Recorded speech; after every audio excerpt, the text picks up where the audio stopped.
And welcome to the official press conference for Anyone Can Fight. We have all the fighters circled around here, ready to chat it up and see kind of where our heads are at as we move on into the fight here soon.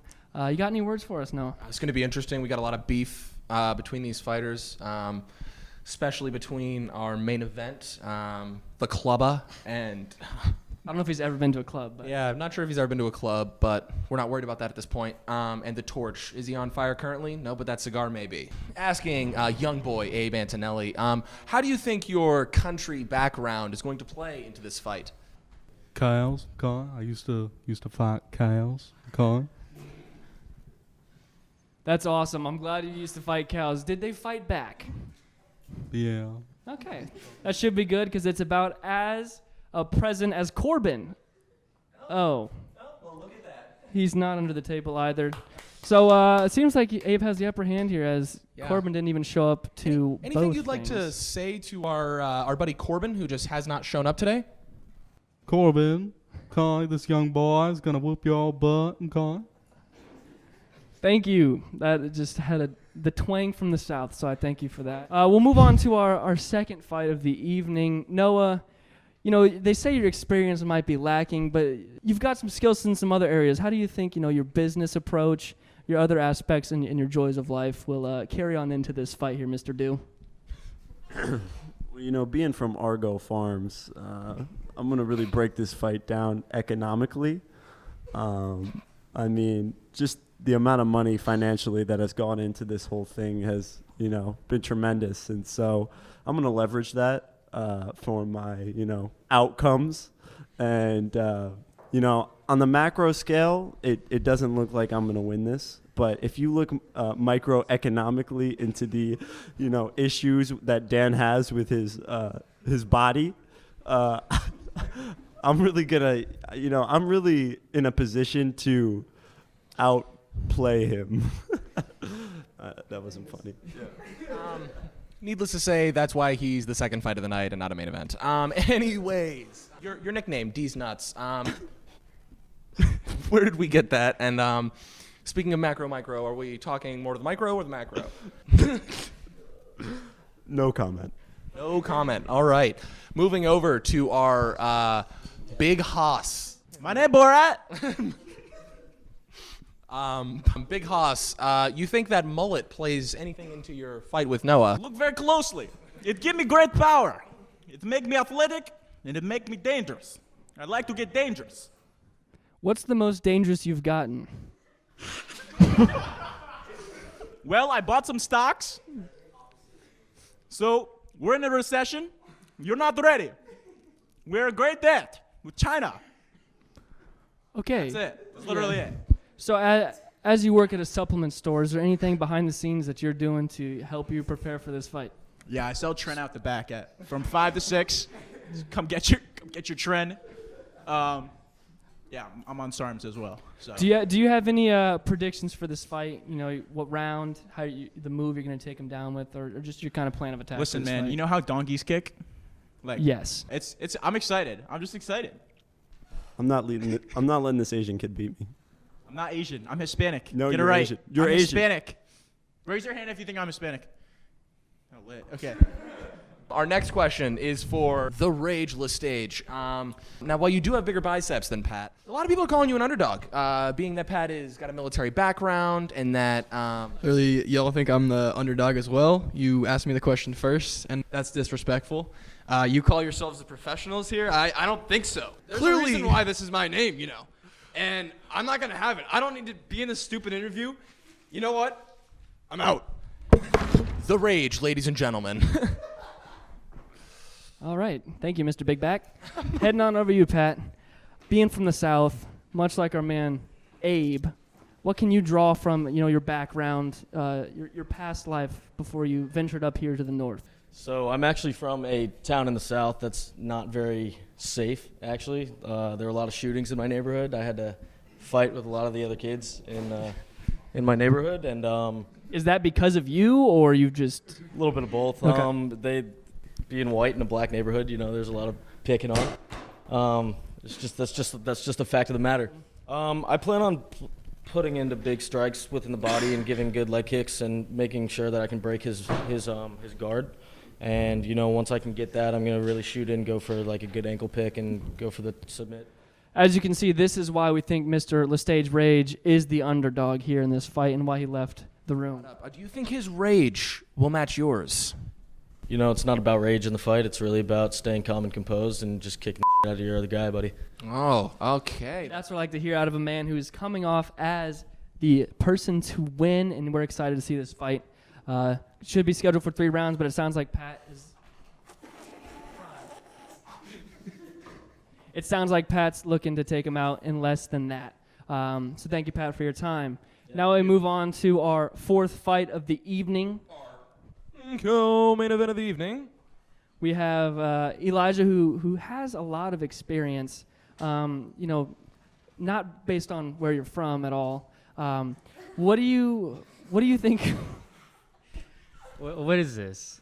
This is a press conference. So with your black belt in...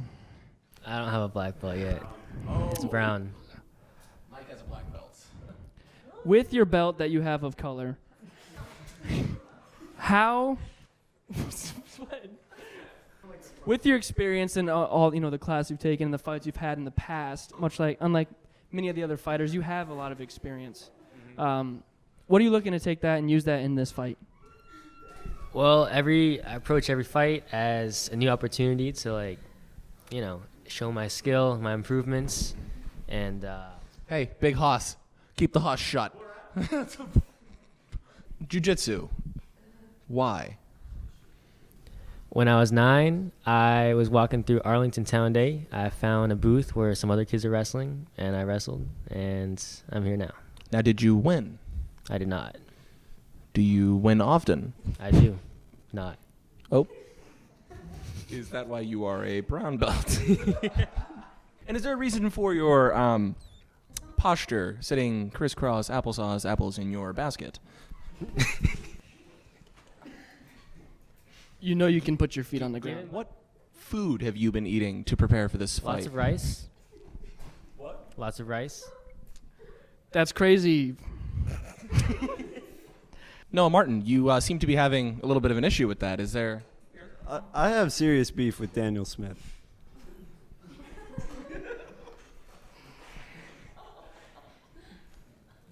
He came into my room the other night butt naked.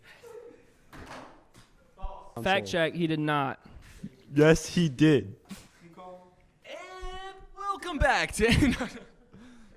All right, thank the cowman for coming. All right, let's keep going. Okay. All right, Mike.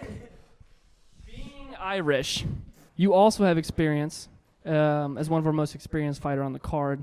How will you be using that? Is there anything you'd like to speak on that, or would you like to, hide your cards, not lay anything out on the table? I will hide my cards. I will say that I got a couple tricks up my sleeve. Just putting that out there, though. Does that scare you at all? No, I mean, I got a couple tricks of my own. Do you guys know you won't be wearing shirts? There will be no sleeves. Okay, considering the fact that he is a lethal, well, almost lethal because he's a brown belt, but lethal weapon on the ground, and you're a lethal weapon above ground. Don't care. Ah, all right. Hey, I care. I'm gonna take this to the ground, But I just still don't and care. I'm gonna finish it on the ground. And we are excited for this one. It seems like the intensity is growing and brewing, just like Mike's family in the brewery. What? Does anybody know where our main eventer is? Nobody gone? left his... Cigar. Oh. We'll ask him about that when he returns. Brief intermission. Brief intermission beginning now, sponsored by Prime. If you can head to GNC, you can see our boy Dan behind the counter. He'll get you Prime if you pay.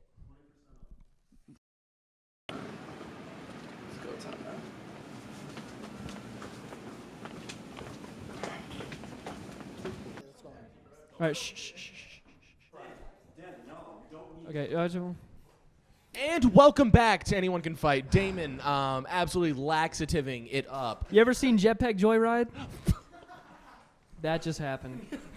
So, Damon, I've heard you know, you were at about 172, 173 range, you know, a week before this fight. You had to hit 165. What was kind of the strategy, the mindset? How'd you get it down?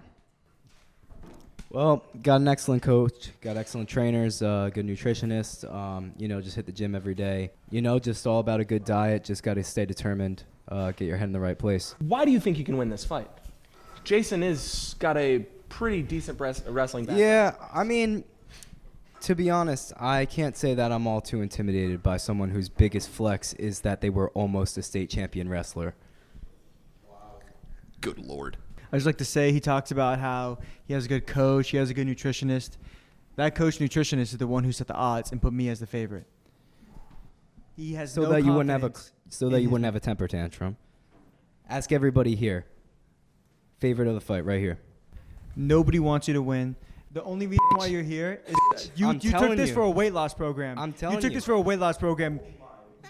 I'm Your telling you. BMI was 75 before you took this fight. I'm and telling now you you. come in here. I'm telling you don't you, even boss. know what you Ask signed anybody up for. around this you signed table. up for Weight Watchers. They all want you cold on the think ground. you thought the fight They was all over want with you the cold toilet. on the ground. Nobody here wants you to hold this belt. That's mine, bitch. Now, Jason, being that you are the favorite, being that, you do have a background in wrestling, so then what makes you think that you can beat Damon in this match?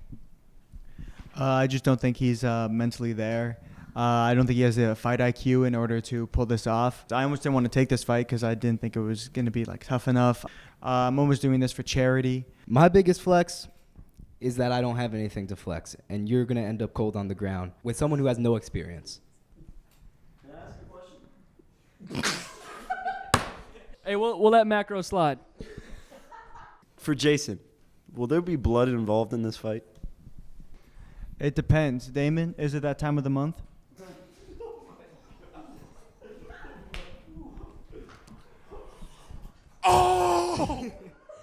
To take a quick break and kind of move on from the trash talk. We can talk a little bit of strategy. What we're kind of looking at. The strategy is kind of easy. It just go in there, dodge a few punches, let him tire himself out, and then after those 10 seconds, beat him pillar to post. So the problem is here, it's been like a month training camp. This kid's been sitting in his bed playing Fortnite. All right? You think that you're going to take me down. We all know that I have an advantage standing up. Why do you think that I'm even going to let you get close enough to take me down? It just doesn't seem like that much of a challenge in order to get close to you. The advantage on your feet is only your reach. Your ape arms are the only thing you have on your side, and that's not even going to be that big of an advantage. You're talking trash about it, but it's that's going to knock you out. So, I mean, he thinks that he's going to come in low. He's been wrestling. He's never come in low when striking's been involved. His head all exposed. It's going to be a disaster for him. I do have a quick question, actually, based on that. You guys have maybe sparred in the past. Does that kind of play into this fight at all? Jason knows what's happened when we sparred in the past. There's no problem, no reason to get into it now. But I'll let that settle on him. He knows what the fight is going to be. It's going to be standing up. He knows that I have a huge advantage there. I don't think this guy's even going to touch me. He talks about, I know how the sparring rounds went. I've never trained with someone on that low of a level. I've only been training with the elite of the elites. It was the day before his jiu-jitsu tournament. Submitted his ass. Like an essay. Do you remember that time in Fair and Field when I choked you out? Yeah. Do you remember how I was working out for 2 hours beforehand? All right. Dan's a What'd you say? Hey, are you serious already, bruh? Come on. Step out here. Hey! Hey, you wear that sweatshirt all the time. That's You literally wear right. that sweatshirt all the time. You wear that shirt all the time. Yeah, because I have 8 of them. Deerfoot Lodge. It looks fat on you. I mean, you look fat on it.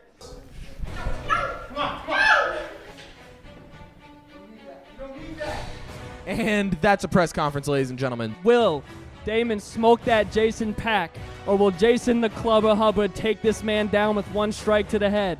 We'll see you Friday night. Tune in. And we're going to have a main event face-off right now.